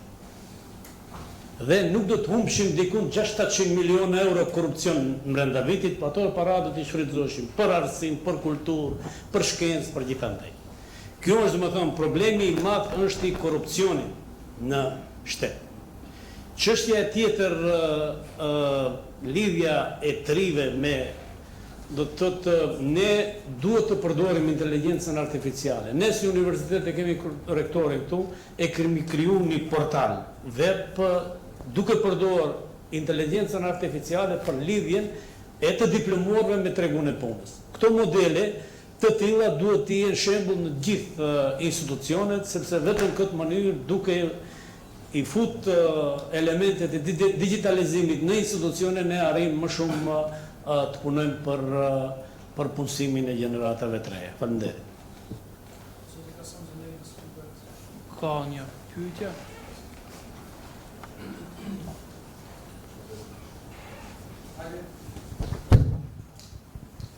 Mirë është. Përshëndetje gjithëve, unë jam Kasan Zëndeli, mos shkojmë tek e tek të përshëndesim. Në fillim, profesori nderuar, Izet Zeqiri përmendi çështjen e inteligjencës artificiale, mungesën e forcës punëtore këtu të ne, rreth popullsisë, të cilat të gjitha janë të sakta. Mirë, në fund si opsione dha edhe punësimin e grave. Punësimi I grave shkakton rënjën e popullatës. Se gruaja duhet të ndjek karrierën apo fëmijë, prisë fëmijë. Këto është dilema. Do të thënë nuk mund edhe t'i punësojmë gratë edhe tritin konsumatorët edhe tritin krijuesit e biznesit, popullatën. Duhet ta zgjedhim njërin. Se punësimi grave e pam në Evropën perëndimore ka çuar rënjën e popullatës. Evropa perëndimore importon njerëz të huaj që janë kulturalisht të ndryshëm, shumë të ndryshëm dhe kanë probleme të ndryshme atje. Dhe si opsione kanë zgjedhur tash inteligjencën artificiale që do zëvendësonte shumë vende punës. Pastaj profesor Jeton Shazifari, sa kuptova unë duke të lavdroj intervenimet e qeverisë në kohën e krizës që ishin me çmime që I caktonte apo. Unë mendoj se intervencionizmi është gjëra më e gabuar në një ekonomi të lirë, sepse të intervenosh aty ku ekziston një mekanizëm që rregullon çmimet, ajo janë kërkesa dhe oferta.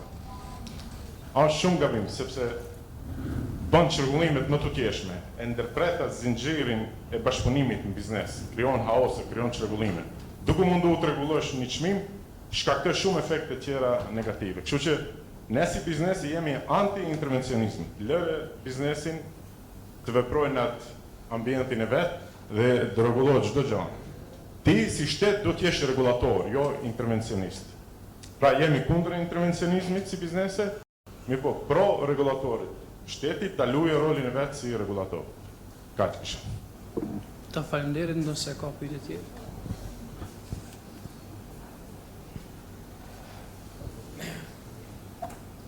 Dobar ден на сите.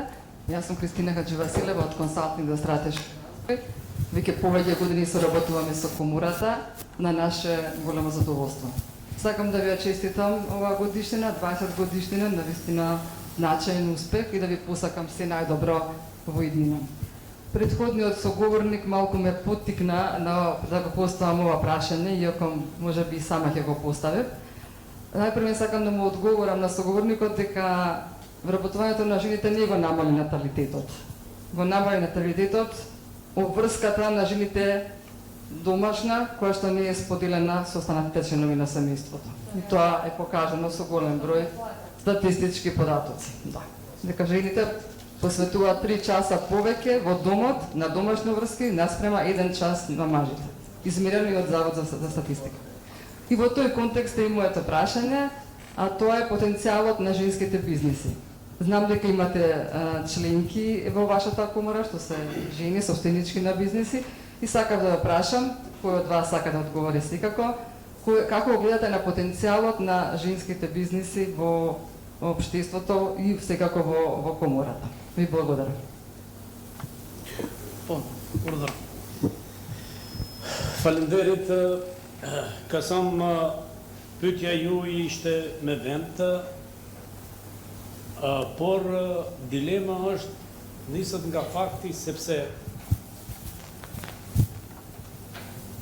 në Unionin Evropian për pjesëmarrje e grave si fuqi punëtore është 70%. Do të thotë gratë në si forcë punëtore të punësuar në ekonomi janë 70%, kurse në Maqedoni janë 53% gratë të kyçura në biznes, që është dikum për 17% më i ulët. Po gratë shqiptare janë shumë më pak të angazhuara në krahasim me nivelin që është 53%.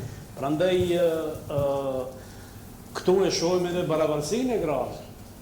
Shumica e biznismenëve thunë vendimet të cilat i marr, vendimet strategjike i përgatiti, po pa u konsultuar me gruan nuk i sjelli atë ditë. Do të thotë në një farë mënyre partneriteti nuk mund t'i ndajmë, ne 50-50 jemi. Kështu që edhe ata duhet të marrën në rolin e tyre në shoqëri, sepse ne krahasohemi me vendet e Unionit Evropian. A çështja e natalitetit është çështje e masave, është çështje e mentalitetit, është çështja e zhvendosjes së kufive, po të cilat ka masa. Ju e dini se ligji paraprak që ishte për krahjen e natalitetit në mënyrë financiare, rriti natalitetin shumë. Mirë po abrogu, duhet shfrytëzohen mënyra, forma të ndryshme të stimulimit edhe financiar për rritjen e natalitetit.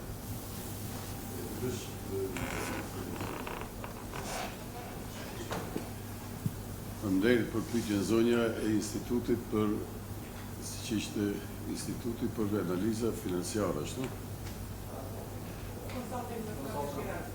Po, ishte pyetja se çka bëjmë ne nodë rreth bizneseve grave. Ne kemi antarë shumë solid që janë o menaxher o pronar të disa bizneseve që menaxhojnë gratë, po në qasja jonë ose ne nuk bëjmë dhe një selektim sa është biznesi u theqet nga gratë ose nga burrat, është më rëndësishme është biznes i suksesshëm ose legal edhe është antar, për t'i inkuraju gratë që të merren me biznes edhe të vazhdojnë ato që merren. Ne kemi grupacion në grave dhe gjatë tërë vjetit ka projekte të lloj-llojshme në afirmimin, në lidhjen, bashkëpunimeve të gratë. Gjithë antarët e grupacionit besoj se janë të pyeshur në përfaqësojnë nodën e ndonjë nga institucionet shtetërore ku janë. Gazetë falesh ishte ajo pyetje për parë çka kishin ndryshuar në moment në politika qeveritare, ashtu se ajo që të ne mbetet një shtypje permanente për krah asaj që imponon që të miratohet strategjia afatgjatë në Maqedoni. Gjoda është i përgatitur, nuk them që para 10 vjetëve, që duhet bëhet një reformë thelbësore në organizimin shtetëror në Maqedoni. E tash kur themi në reformë thelbësore, Oda i ka projekte, iniciativa, të organograme se si duhet duket ajo, edhe ku do t'jepet hapësira ose gatishmëria e forcave politike që menaxhojnë shtetin, i rreket të sikune, edhe të bëjmë një ndarje të asaj që Kasami e përmendi, shteti duhet të ketë rolin regulator. Pjesa tjetër do t'jetë gjithçka në kornizat e konkurencës lidhë të sektorit privat. Edhe mund të tregojmë, ja i përmendëm shumë shërbime, licenca, regjistrime, edhe jo odat, po edhe siç ndodhi me çështjen e noterëve, përmbaruesve, që një kohë i bëshin gjigjet, gjithash bëhet edhe bëhen shumë më efikas, që ka nevojë edhe Maqedonia, derisa nuk e mrrin. Kjo është vizioni i gjithë antarëve tonë dhe ato që sillen në rreth, që nuk e ndan pjesën që shteti të lëjë jo punëdhënës, jo fitoje fare, se parë mund fitoje kur u desh në mur me zot në tatimin solidar, po bëjë rregullimin, rolin regulator, pjesën tjetër që është operative, biznesit dhe jetës tjetër të bëjnë ato që janë më të thirrur, edhe është një angazhim i odës permanent të shkohet rreth këtij drejtimi.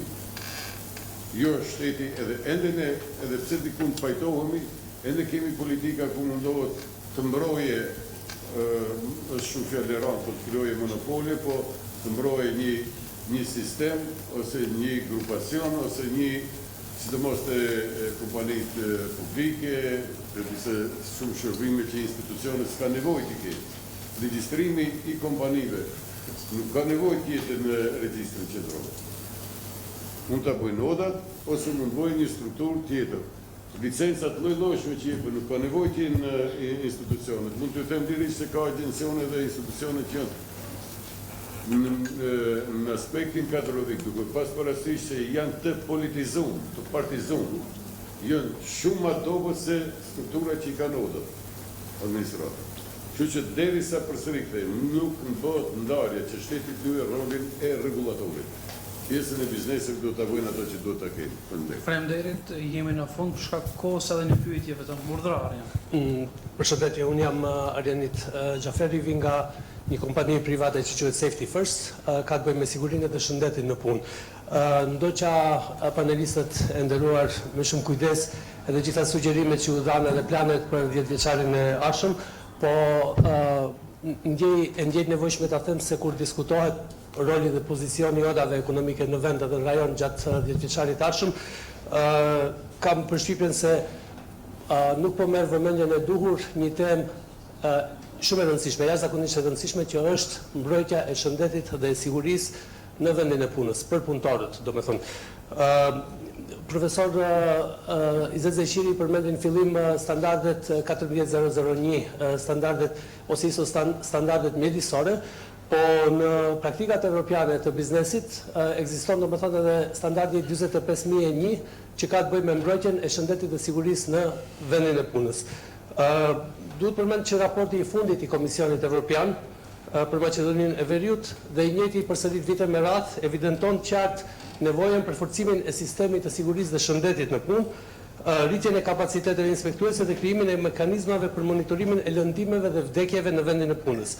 Prandaj besoj që, dhe kjo nuk është thjesht një pyetje, është një sugjerim ndoshta, besoj që odat ekonomike duhet të kenë një rol më të rëndësishëm në 10 vjeçarin e fundit e ardhshëm në këtë drejtim, shkaku se mbrojtja e shëndetit dhe sigurisë së punëtorëve shkon paralelisht me zhvillimin e kompanive dhe biznesit. Nuk mund të flasim për zhvillim kur nuk mundemi të mbrojmë ata që e bëjnë zhvillimin realisht. Përvoja jonë është në Maqedoni, domethënë një pjesë relativisht e vogël e kompanive i plotësojnë këto standarde, ndërkohë që në Kosovë kemi patur domethënë informacione se pothuajse fare nuk po bëhen. Edhe ato pak kompani që po i bëjnë në Maqedoni, fatkeqësisht domethënë një pjesë shumë e vogël e tyre e bëjnë nga vetdia dhe nga ajo që i kanë obligim ligjor, shumica e bëjnë për të ikur gjobave të mëdha të inspektoratit. Prandaj edhe një herë domethënë pozicionimi i odave ndoshta do duhet të futet në strategjinë e 10 vjeçarit të ardhshëm që të, si më thon, të inkurajohen ose të shtyhen sa më shumë domethënë që të rritin standardet e sigurisë për punëtorët e tyre. Faleminderit. Faleminderit, për shkak të kohës nuk do të kemi mundësi të parashtrojmë më shumë pyetje, kërkoj ndjes.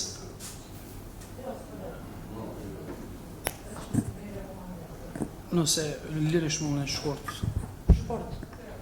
Lumnia Ajdini, drejtore e Aleancës Kosovare të Bizneseve, për shëndetje për gjithë. Me qenë se më kufizu paka shumë shkurt, po nuk është edhe shumë shkurt. Për shkak të kohës. Po.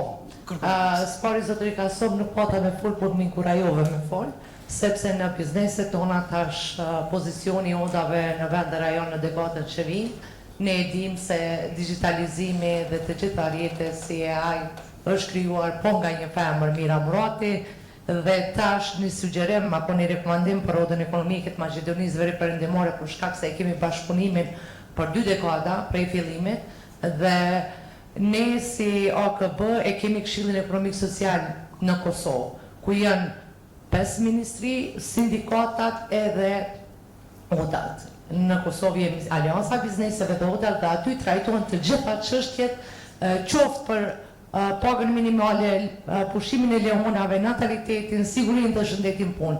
E kemi edhe Këshillin Kombëtar për siguri dhe shëndet në punë.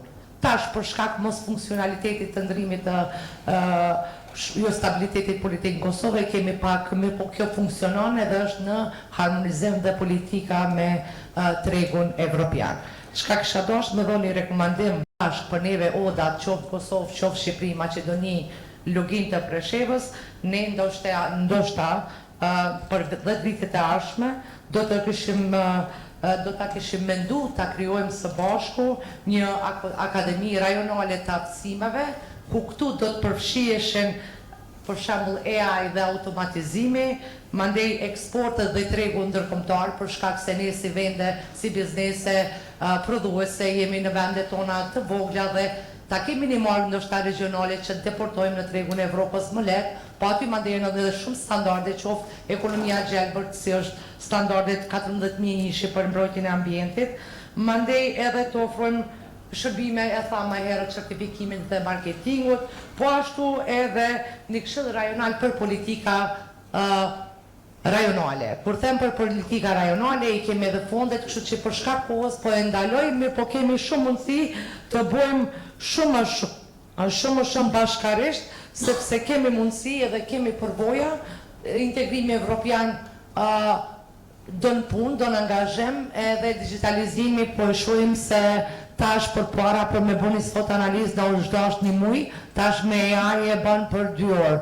Kështu që këto janë çka duhet mu adaptu edhe mu kriju kushtet për tregun e punës, se çka po prodhojmë në qoftë kuadrët profesionale apo studentat apo dhe më gjatë. Unë pak e bëja si kështu, sepse për shkak kohës, po faleminderit. Faleminderit edhe për juve, të nderuar panelistë, përgjigjet juaja janë të regjistruara dhe të njëjtat do të përfundohen, me qëllim që ky panel të jetë i frytshëm dhe ndoshta të jetë iniciatori për krijimin e një platforme të udhave ekonomike, nga e cila do të burojnë shumë strategji dhe dokumente të vyeshme në shërbim të ekonomisë, biznesit dhe shtetit në përgjithësi. Gjetjet dhe konkluzat e këtij paneli gjithsesi se do të ndahen me gjithë ju, por edhe me publikun e gjerë. Ju faleminderit për konstruktivitetin dhe bashkëpunimin, me kaq unë mbylli këtë panel diskutimi.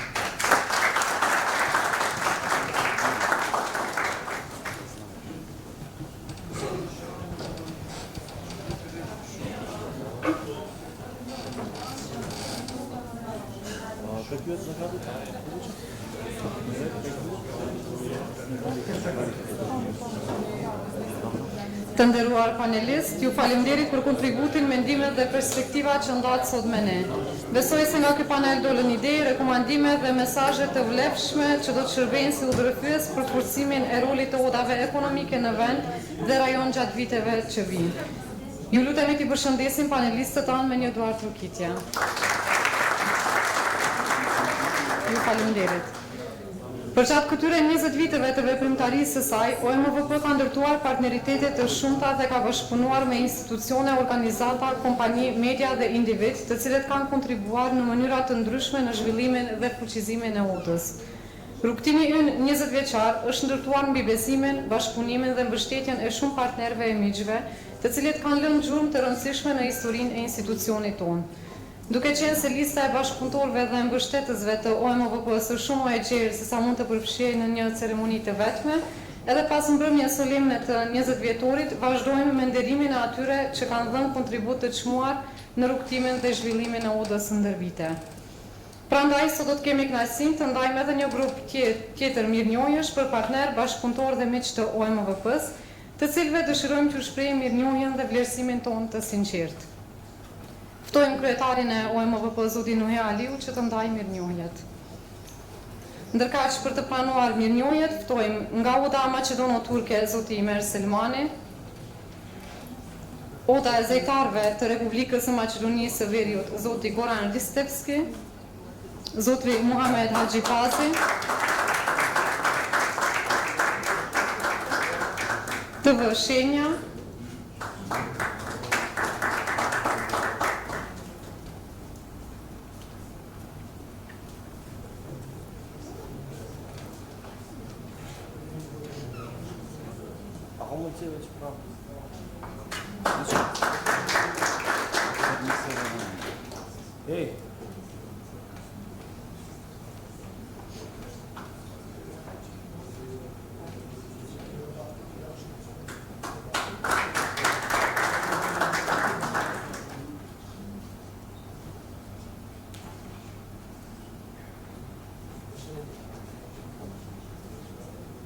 Në ndërkohë ftojmë përfaqësues nga Telegrafi Maqedoni.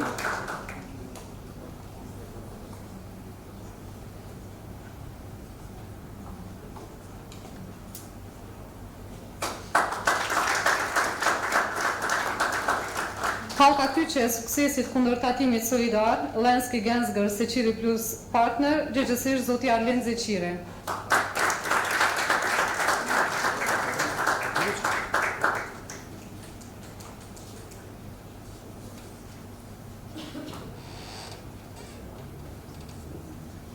Dhe mirënjohje në emër të zotit Reshat Nagapsi do ta pranon djali i tij.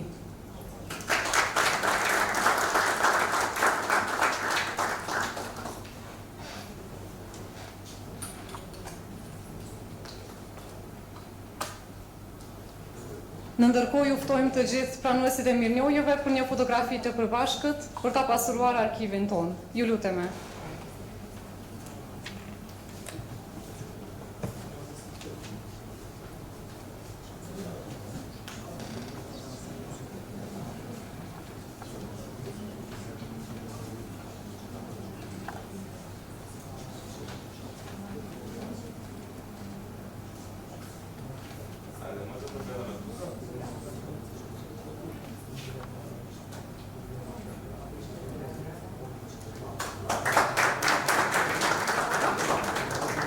Ju faleminderit. Të nderuar, një institucion që synon të ndërtojë të ardhmen duhet së pari të ruajë dhe dokumentojë historinë e tij. Pikërisht për këtë arsye, në kuadër të jubileut të 20 vjetorit, OMVP ka përgatitur monografinë e saj të parë institucionale, një botim që pasqyron rrugtimin e Odës nga themelimi e deri më sot. Në faqet e saj janë përmbledhur ngjarjet më të rëndësishme, sfidat, sukseset, partneritetet dhe momentet që kanë formsuar identitetin e OMVP-s përgjatë 2 dekadave. Kjo monografi nuk është vetëm një dëshmi e së kaluarës, por edhe një dokument që do të shërbejë gjeneratave të ardhshme për të njohur rrugën e zhvillimit të institucionit tonë. Ju ftojmë të ndjekim promovimin e simbolik të monografisë së 20 vjetorit të OMVP-s.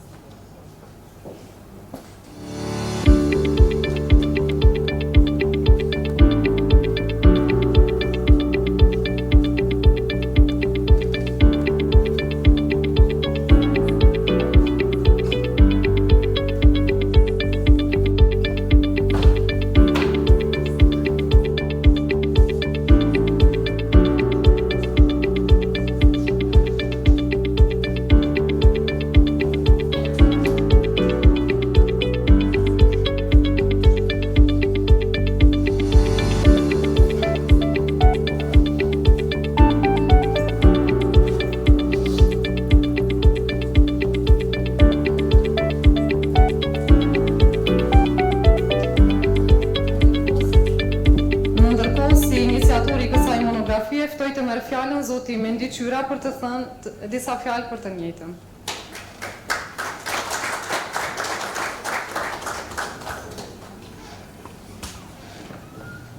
Faleminderit shumë, përshëndetje të gjithëve, përshëndet sekretarin e Odës Ekonomike Maqedonisë Veriut, përshëndet sekretarët zoti Shahinin, Xhelalin, përshëndet rektorin, pjesëmarrës tjerë, gazetarët, afaristët.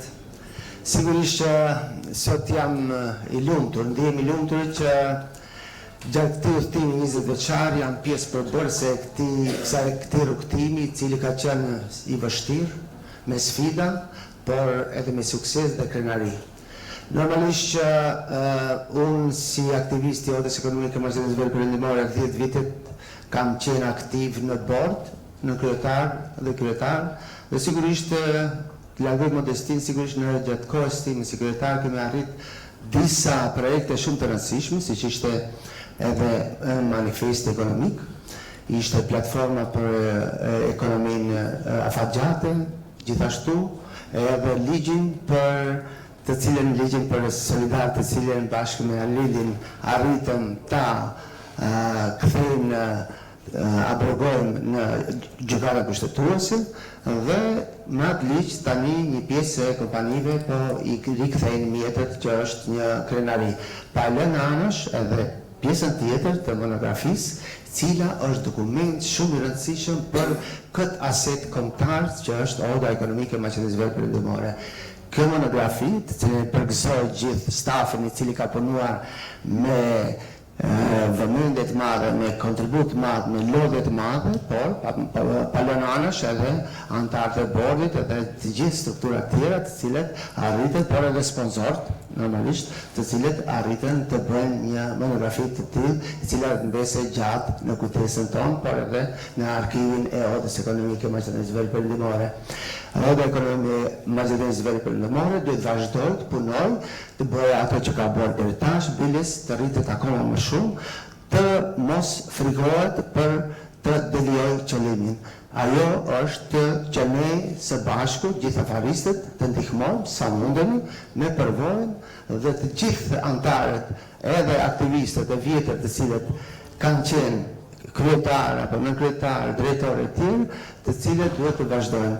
Sigurisht një falënderim të veçantë në këtë punë i dedikohet edhe drejtorit të Odës Ekonomike, i cili ka punuar pa ndërprerje, pa u lodhur fare, dhe shpresoj që ta gëzojmë dhe Odës Ekonomike Maqedonisë Veriprendimore i dëshiroj edhe shumë vite jetë të gjatë dhe suksese.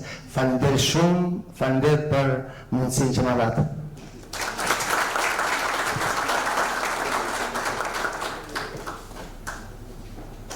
Ju falemderit, zoti Qyra. Ju falemderit që ishit pjesë e kësaj ngjarje historike të institucionit tonë, me shpresë se do të shifemi në shumë jubilej tjerë. OMVP ka organizuar edhe një koktejl rjetizimi dhe ju ftojmë të gjithëve që të merrni pjesë. Ju falemderit dhe shifemi në ngjarjet e radhës.